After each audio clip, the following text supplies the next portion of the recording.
Amigos, ¿saben lo que tengo aquí? Sí, es un fidget spinner. Bueno, sé que este es diferente.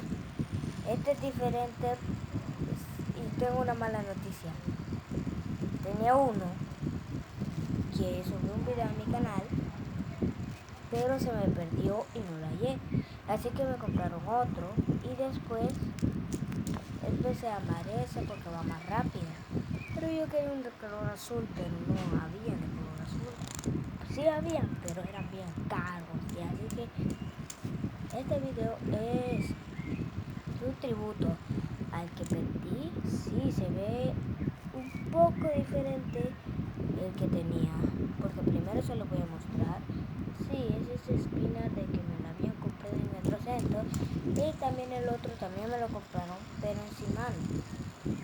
Pero no acepté la opción de que me lo compraran en otro lugar porque los azules valían bien caros. Así que este video es un tributo al que perdí. Pero bueno, lo que había hecho es que estaba jugando en mi colegio y después se me perdió el spinner. Pero no sé lo que sucedió con el spinner.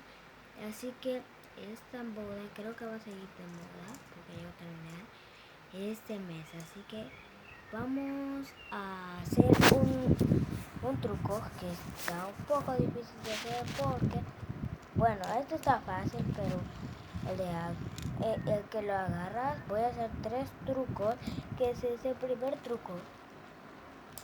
Primero, lo que está en esta posición, alto. Bueno, así. Y así vamos a poder hacerlo. Así que voy a sostener el teléfono de mi lado. Y ahora, perdón, bugueo.